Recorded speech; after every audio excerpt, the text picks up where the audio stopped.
Some old bunker.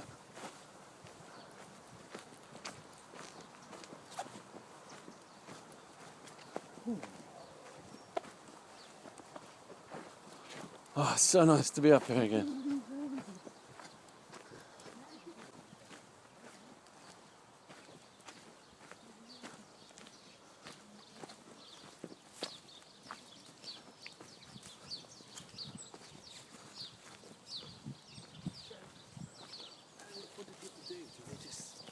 They have enough money to set up, and once they're here, it doesn't cost them anything.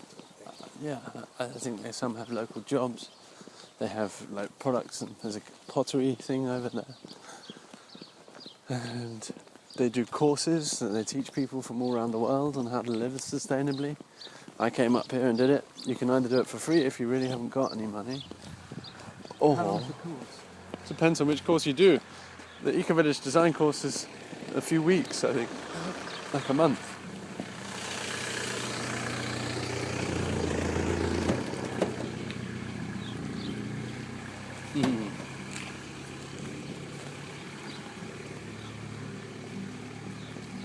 It's kind of nice, isn't it, the idea of being part of something you don't have to hold together because you just drop into something. Yeah.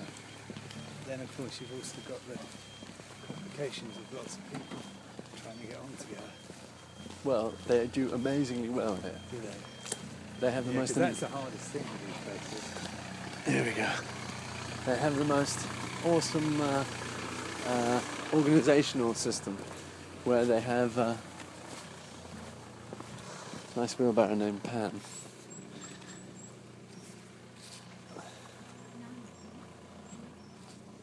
Yeah, it's completely democratic. So you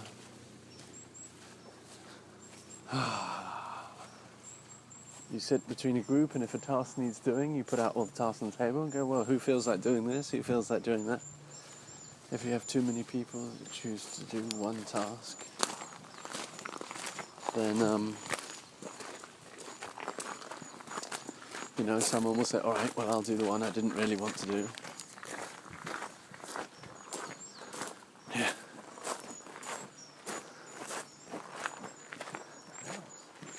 It's a nature spirit sanctuary.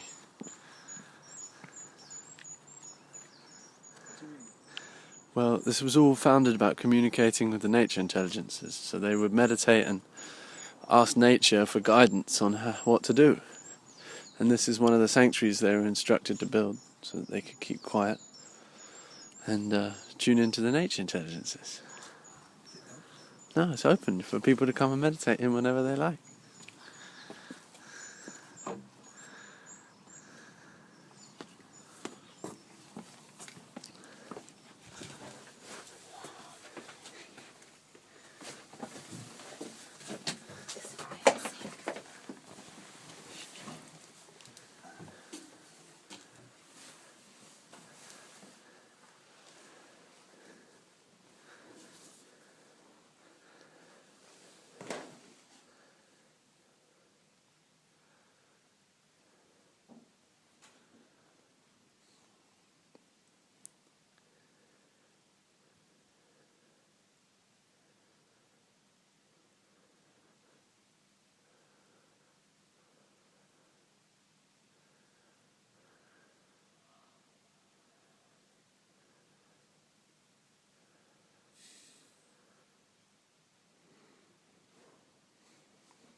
What's interesting is they've done all this in a place that doesn't naturally have a lot of earth energy, very high nature, because it's not like an ancient forest or a valley or a river, of course.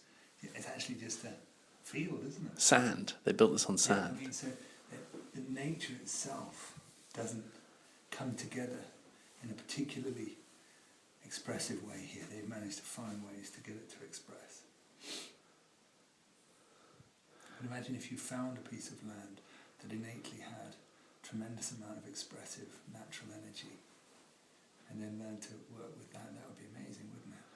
Absolutely. That's why I like the idea of finding an ancient forest with a waterway in it, something where nature's already expressed itself, and then, you know, entering into that and then finding ways of developing with it.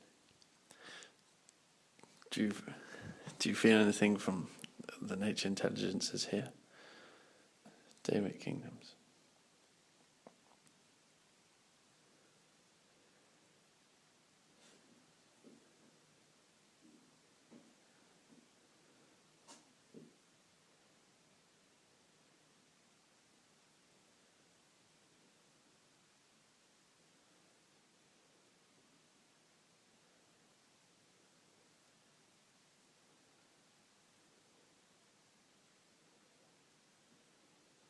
There's a lot of gathering energy here.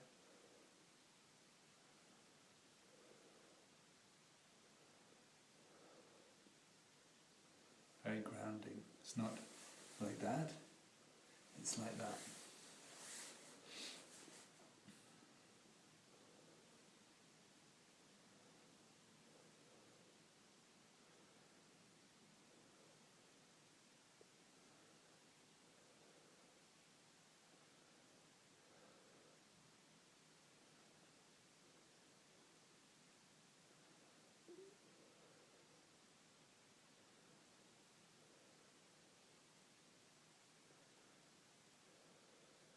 Yeah, you can really feel the energy that connects you to the earth.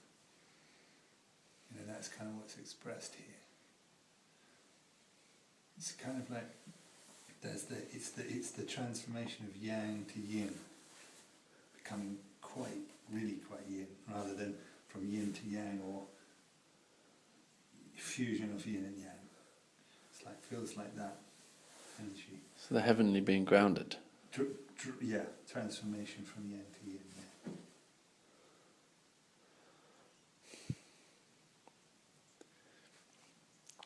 Could you ask the nature spirits for some guidance for us all? See what they say. They won't communicate now. No? No, you have to wait. You ask for your guidance and remain open for it. They're not present here now. So it's like you have to wait until you either have to sit here and meditate for a long time, or you allow it to come through later, maybe through dreaming or through meditation later. Unless we've got time to sit here for... Eileen used to sit all night. Not in communication with any particular spirit now, I'm just feeling the energy of the place. Okay. Eileen used to sit up all night long in the public toilets meditating and to get guidance, and she'd write it down every night. That's how the whole community was started. It's very clearly expressing that sort of...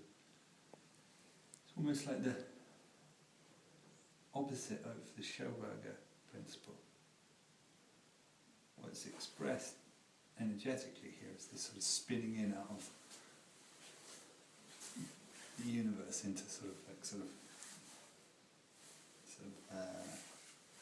polarized expression, you know, rather than the sort of spinning up and out. That's what I'm feeling here in this room. I don't know whether that's got anything to do with what's going on outside. But it's a very good place. Yeah, it's really good. Energy, very grounding.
pick up is this, just like the more complex the intelligence you'll try to express, the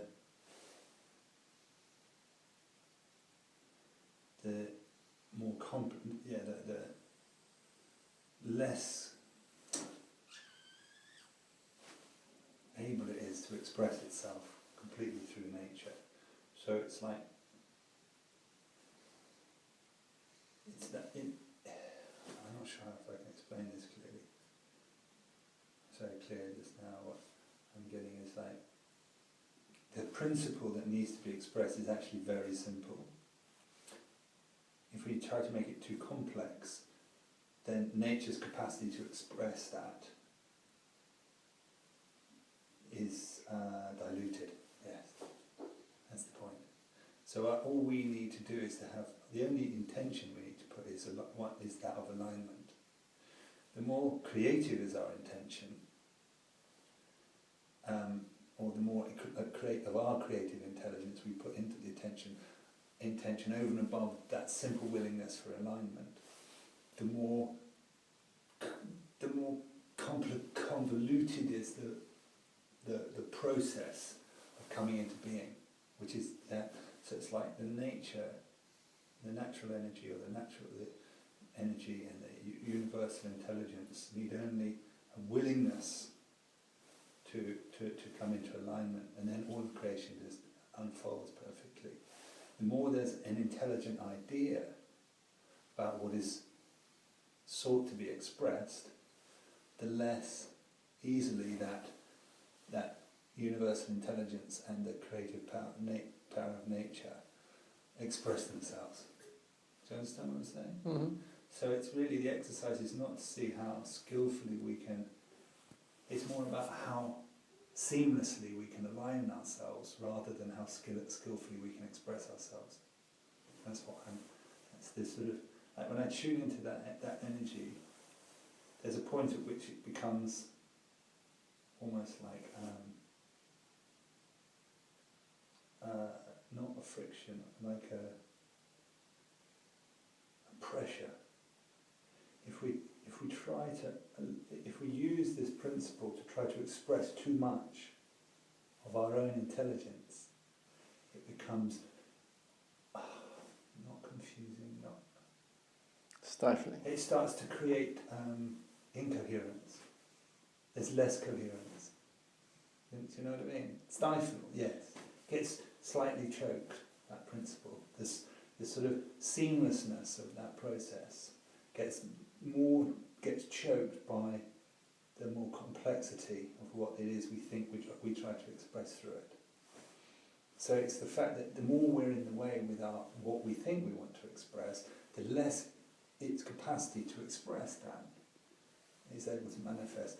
So really it's like saying that all we need to do is to create a willingness to align to that intelligence. We don't need to even to understand it. It's like we don't even need to have something specific or personal to express.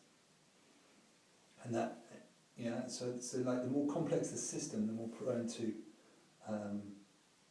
incoherence. The simpler the system, the more easily sustained in that natural order it is.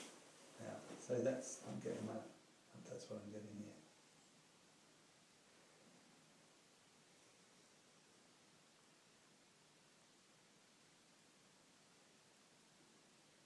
Yeah, the more complex the system, the shorter its term, the less stable it is innately. The simpler the system, the longer is its term, the more innately stable it is. And that's like the organising principle. So like when you're designing a system, you're designing anything, your garden, your ecosystem, your economic system, your political, the more precepts and principles it's built on, the less stable it is innately. The simpler it is, the less principles it's based on, the longer is its term of stability. Yeah, obviously things become stable and then become unstable, and the rhythmic, the sort of resonance of its cycle. Yeah. So what the lesson is that if we the more complex, because our intelligence increases, the more we use that intelligence to anticipate the way to express, that increase in complexity leads to a greater increase in instability and a shorter term of stability.